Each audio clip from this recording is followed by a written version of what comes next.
We're live. Okay, Yeah. welcome everyone. This is the Superhero Podcast. I'm Jonno Proudfoot, and today we have Anne Luntmann of Cape Town, one of Real Meal Revolution's successful members. She smashed 20 kilograms in 3 months. Congratulations, Anne, and welcome.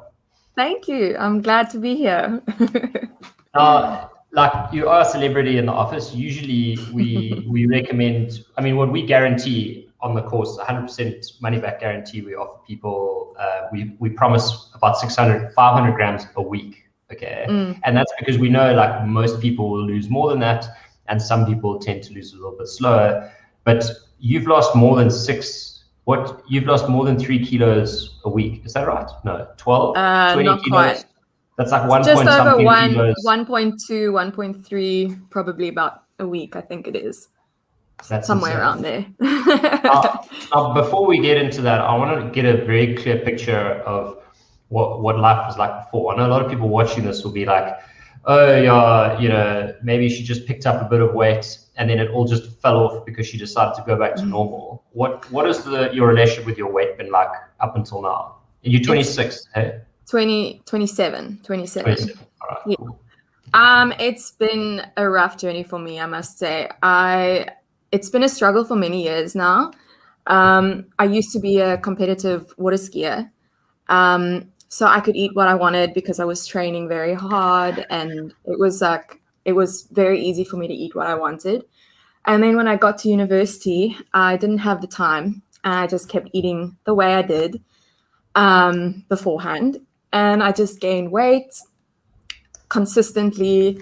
And then I tried various different things that did not work for me at all. I struggled to stay committed. And I have depression, and it was just making everything worse. My self-image was very bad. I kind of hid away, didn't want to go out, didn't feel pretty, and I wasn't excited to do things anymore. It was a difficult time for me. I was in a relationship where I was made to feel not very good about myself as well. And, I just got to a point where I was like, I can't live like this anymore. It's not working. I'm falling deeper and deeper into a pit. And I need to get out of it. So it was rough for me. Sure. And so you ended up finding Real Meal. How did that happen? It's been my family are very close, and we've been very committed to trying to find a way for me to lose the weight and just become healthier. The goal was actually to become healthier. So we were doing research on what to do, and I was on a giving up kind of point. And it was actually my mom who found the course, the 12-week course. And she sent the link through to me. And I read it the night. I wasn't very keen. I kind of looked at it and I was like, ugh. And then I read the description of what you get out of the course. And I was like, you know what? Let's just do it. And I actually, I paid my fees immediately. And I was like, okay, now you got to commit, because, this is like, I felt like this is my last chance kind of thing.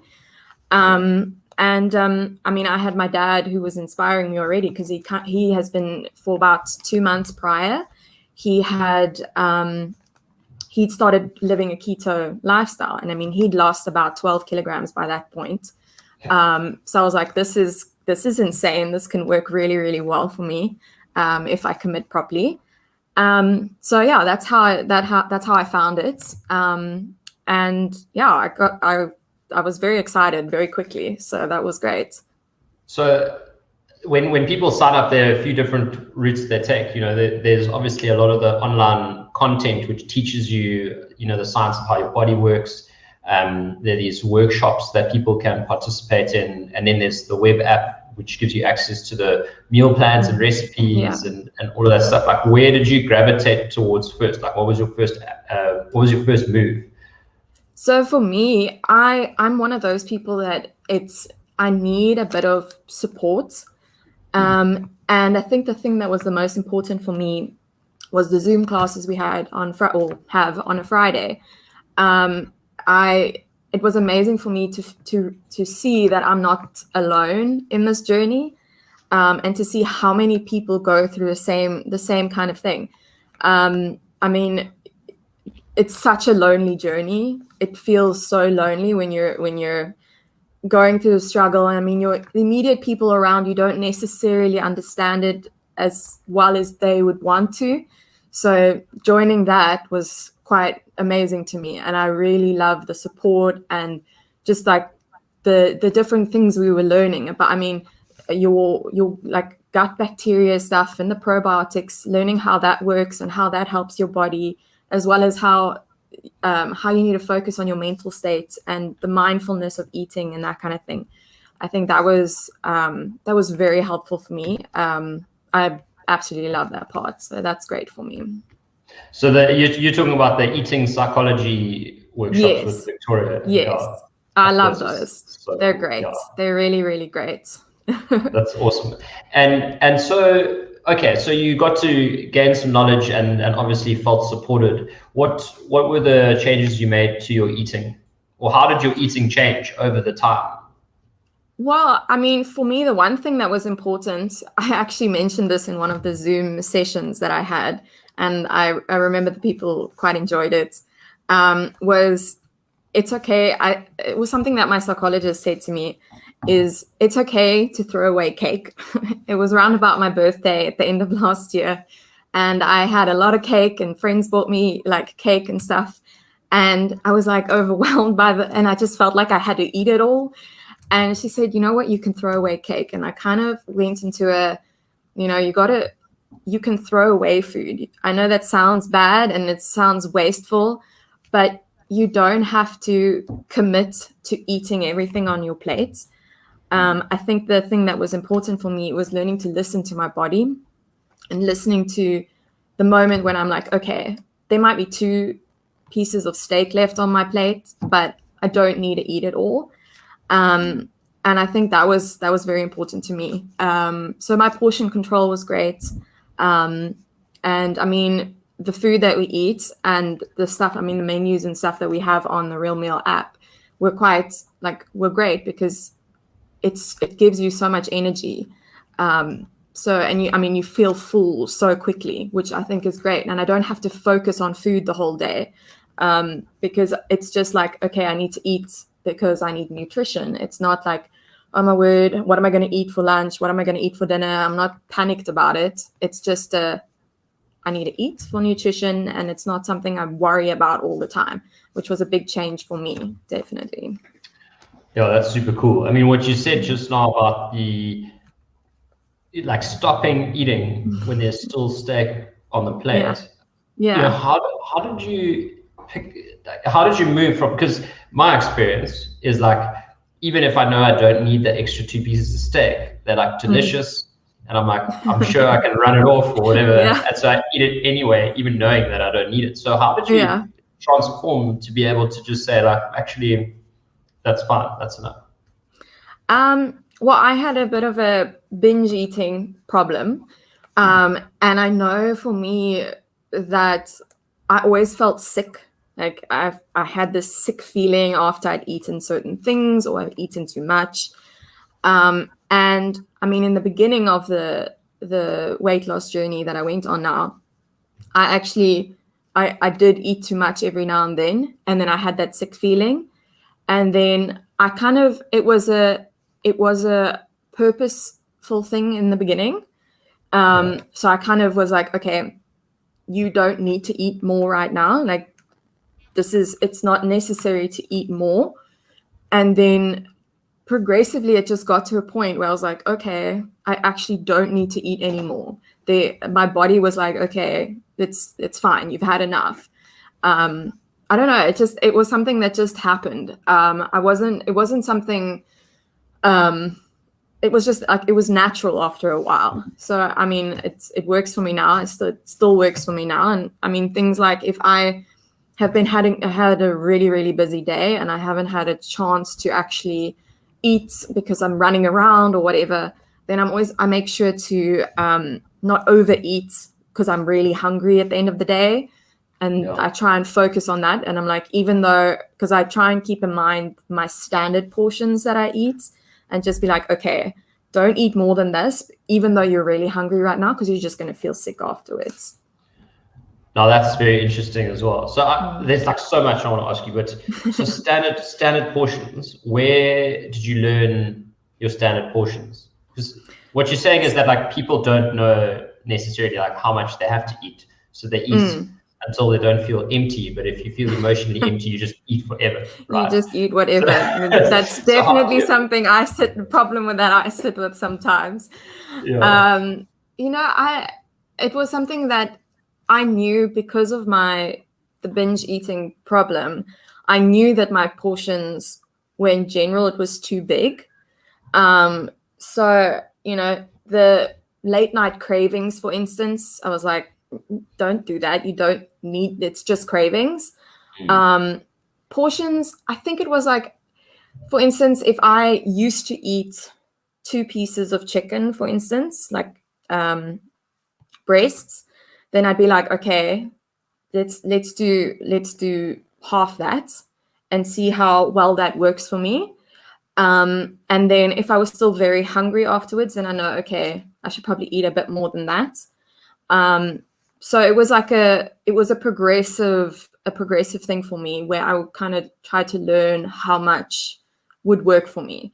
So it wasn't like I just decided, okay, this is my portion now. It was more like a progressive, okay, let's eat this much and see how it works. And then if you need more, then eat more. If you need less, then you need less. So that's how I handled it. And then, so it sounds like what you're saying is you were like super present a lot of the time and being like intentional. Okay. So, okay. How much, and sort of deciding on the difference between an emotional hunger, or at least a craving, and true hunger. Yes, exactly.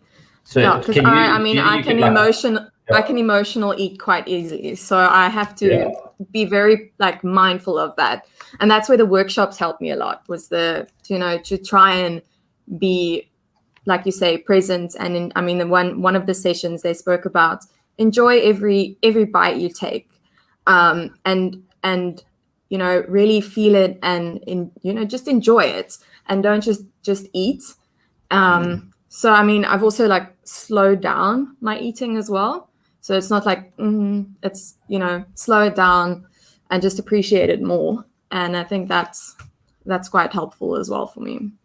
Yeah, like instead of trying to get as much in as possible in as short a time as possible, try like savor the moment. Super cool. So obviously one of the concerns as a chef is like you said that food is just nutrition, and like what that could sound like is that the food's not to be enjoyed. It's like just like a robot needs oil in the joints, the human needs the food. Like could you expand on your experience of food now? I must say, like, for me, there's certain things that now that I've got like no sugar, no carbs in my diet, there's certain things that taste sweet for me now.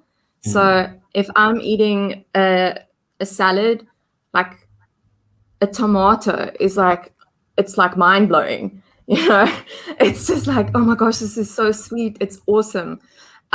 So things that were not necessarily as tasteful as they used to be is just amazing now. I think my body has my taste sensation has definitely changed quite drastically. So things that were not as exciting for me to eat and it was just kind of like bland are now great. So it takes much less effort and concentration for me to enjoy a meal, because it's become tastier for me.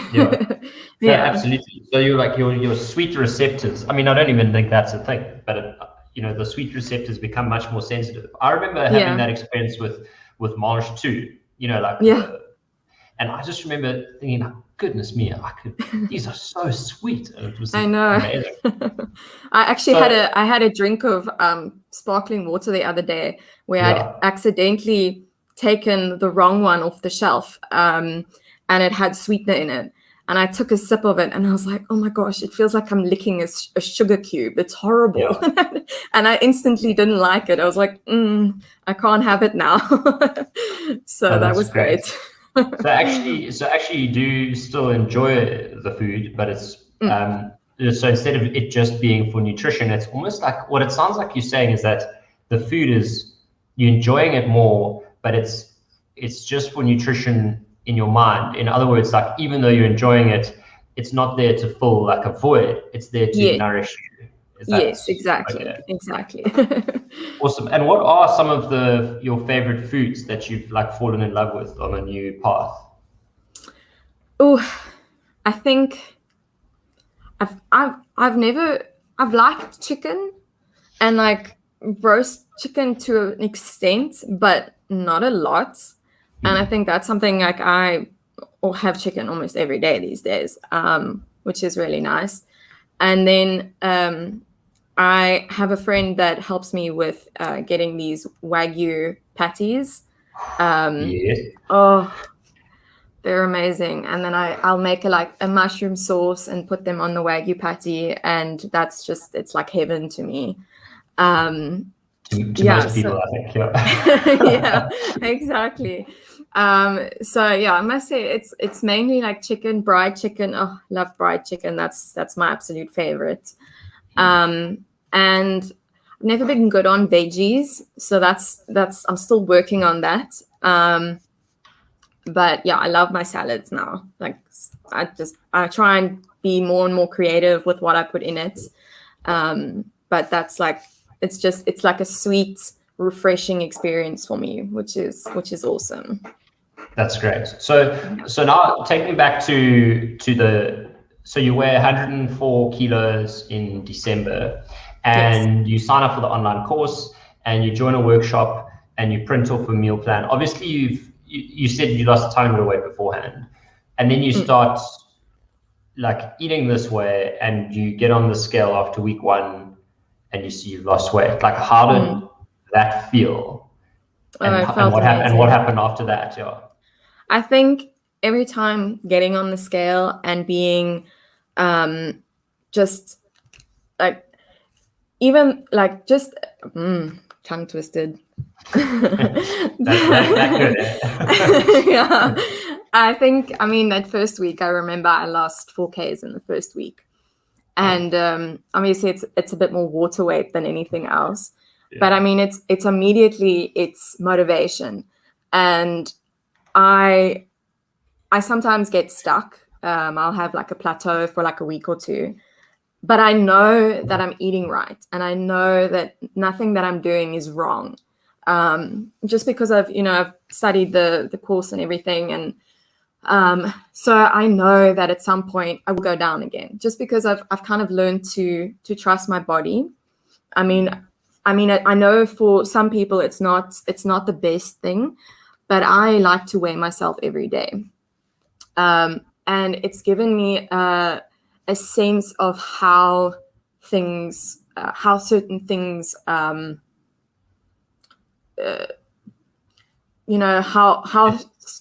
things mess with my body in a way. So if it's a hot day, feedback. Yeah. So if it's a hot day, then I can tell I'm retaining water. I'm a woman, of course, and that's certain things like a few days before, I will definitely retain water. I might gain like 200 grams or so. But I know that a few days later, I'll be 100% again. And it's a very nice way for me to keep track of what's going on. And I mean, it's always exciting. I mean, the other day I'd been on a plateau for about a week and a half or so. And I got on the scale and I'd lost, I think, 1.9 kilograms. And it just was like instant.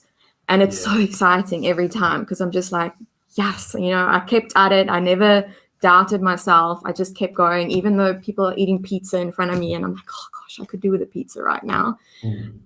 But then there's a sense of pride every time. And I'm like, you know what? I stuck it out and it feels good. I mean, my friends and I went out. We went out for waffles about 2 weeks ago, And I sat in the middle of them and I'm like, oh my gosh, this is probably the worst thing ever. But I was very tempted. It was one of the harder things for me, but I decided not to get a waffle or even ask for a bite. And the sense of pride I had afterwards was just, I was so happy. And I mean, my friends were just as proud. I mean, they were not, some of them were trying to really discourage me from eating waffles, but others were like, it's your decision. Just do what you think is best. But as soon as I didn't order a waffle, they were all like, yes, well done. You did it. So, I mean, it's very exciting for me. Every step of the way has basically been an exciting experience. So that's amazing. It's, it sounds like you've got some good friends, because my experience with a lot of other clients is that, their friends would be the first people to say, come on, eat a waffle, just be human. You've gone so far. And so that's really cool. I've got great people in my life. They're very supportive, and very excited for me, because I mean, some of them have been with me for a very long time and have kind of seen my ups and downs with weight. And they know it's been a big challenge for me, and the fact that I've stuck out so long. Okay, it's 3 months, but it's long for me. And I've lost so much. I know they're incredibly happy for me, and they're excited for, the next part, love exercise. And I'm excited to get to the part where I can start exercising without injuring myself. And I know they're incredibly supportive of that as well. So I had a question about that. Yeah. So you said that you obviously sidestepped the waffle incident, and yes. the two biggest questions I have when people say like, well, I'm thinking about banting or keto, but can I eat chocolate? And can I cheat? And my answer is always, it depends. And so it depends on the individual, it depends on the biology, etc. Like, what is your answer to those two questions? I find something that is as close to legal as possible. So many years ago, I actually tried banting many years ago. I actually, in my heart now, I call it keto now. It's a mental thing, because the banting didn't work the previous time because I wasn't committed. So at this point, I call it keto. But a friend of mine sent me a banting mousse, and it was cream, egg, coconut oil, salt, and then as dark chocolate as you can go. So I've basically, when I get to a point where I'm like, oh my gosh, I'm really struggling. This is I just need to eat something that's different. Then I don't want to go all out and go eat pizza or go eat a piece of cake, because I know I'm going to feel bad afterwards. And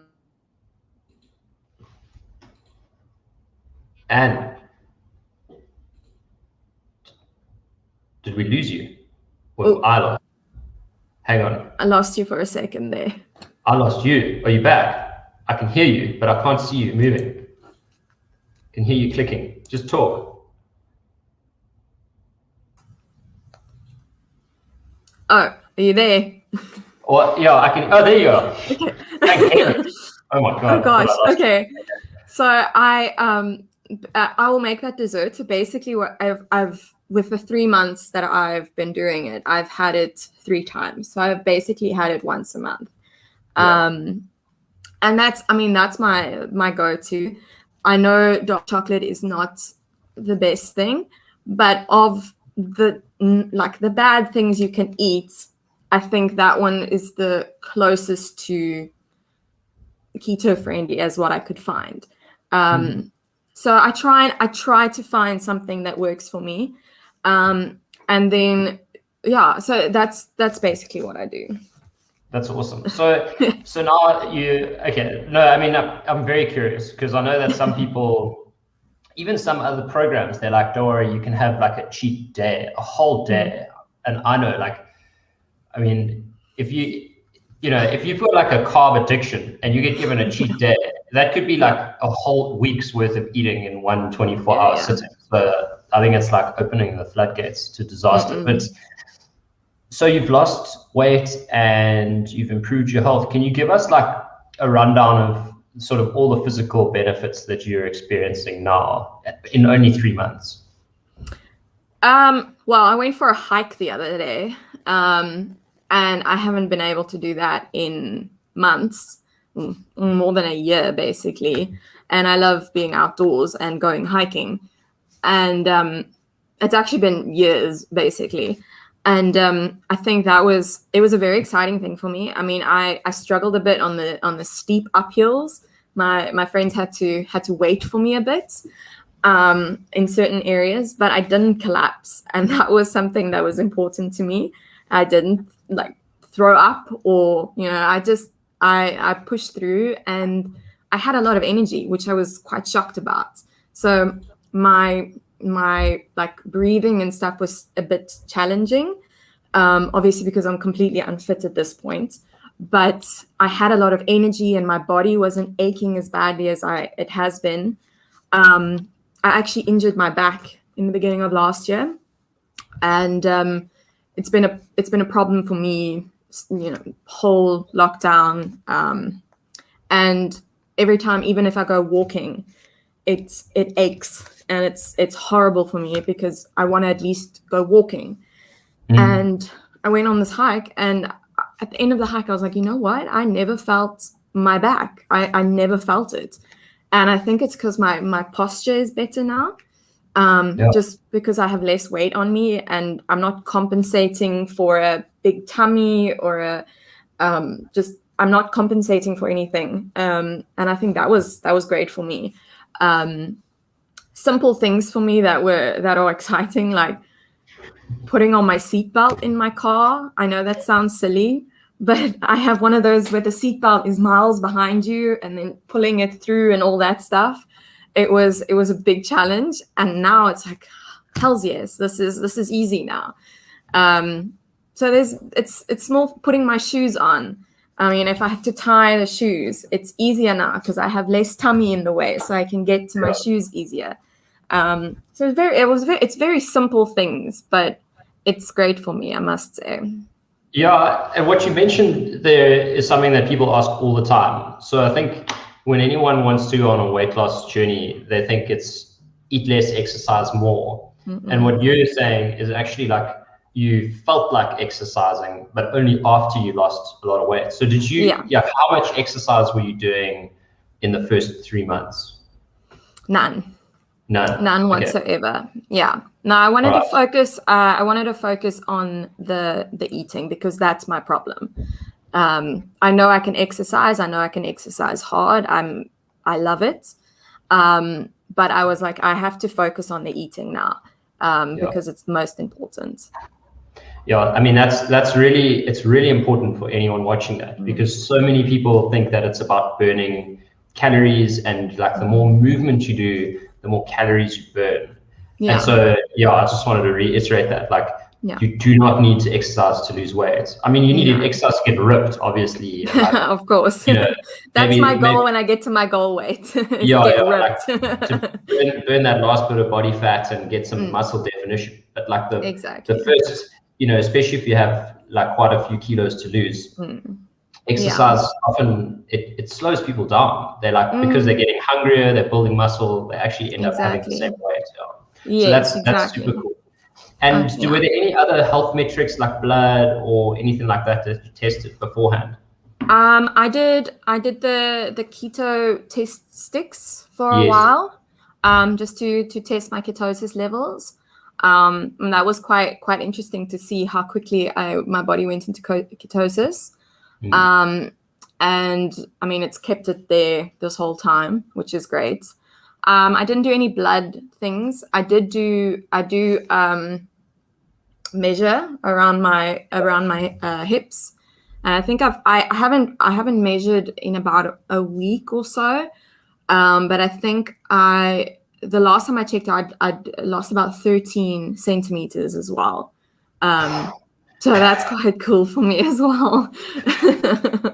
I'm like looking at the dress that you're wearing in this photo, and I'm just noticing now, like, is that the same dress where you put the straps back on, or is that a new? Yeah. I had to put the straps on because it's falling down. Well, that's wonderful. What a nice problem to have here. I know, right? Yeah. Well, and then I just want to touch again on the psychological stuff. So, a lot of people think that that if they lose weight, they'll be happy. And I obviously believe like it's like if you are a little bit happier, then you'll be motivated to lose a little bit more weight. And sometimes if you lose a little bit of weight, you'll be a little bit happier, and they kind of like work together. So wondering if you could just give us like a, I don't know if like mental profile is the right word, but just like give us an idea of where you are mentally at the moment, and what the journey's been like. There are days where it's really challenging, and I really have to tell myself, it is about weight loss for me, but it's always been about my health. And I'm 27. Like, I should be hiking and running and doing, like, I so badly want to do a 21K run, and at the point that I'm in at the moment, I can't, and it's upsetting for me because I'm like, I really want to be able to do those things. So focusing on my end goal has been very important for me. I mentioned I did water skiing as a sport, and I've literally, it's been about 4 or 5 years now that I actually can't get on a ski. I went away for my birthday in October last year, and I tried to get up on skis, and I actually couldn't because I couldn't hold my own body weight. And it was soul destroying for me. I was like, this is embarrassing. This is horrible for me.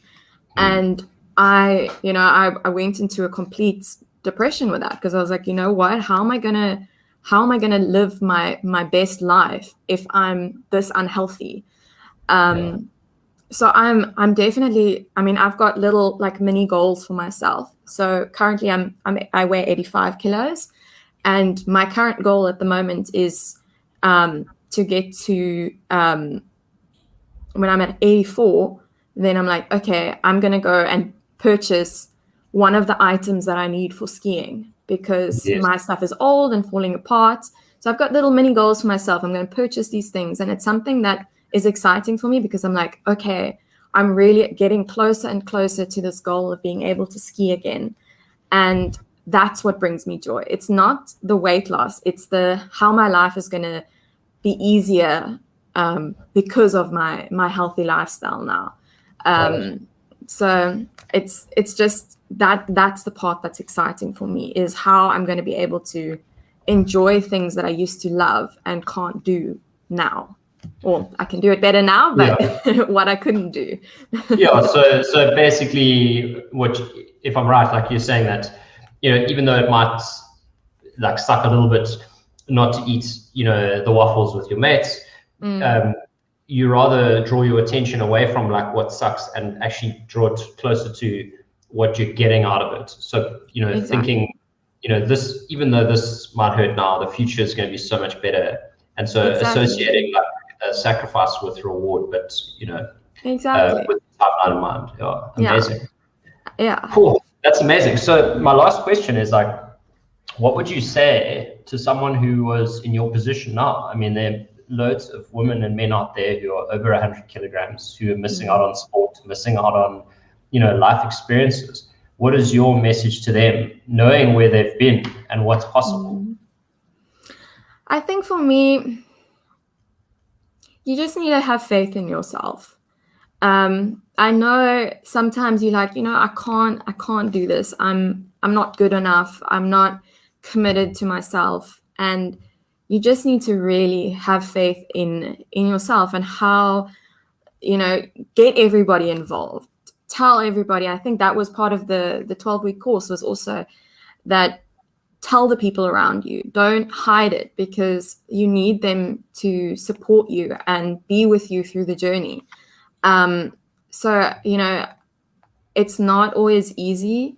And just having that person say, like someone say to you, listen, you've come this far already, or you've just take the first step, and then progressively it becomes easier, even though every now and then it's a challenge.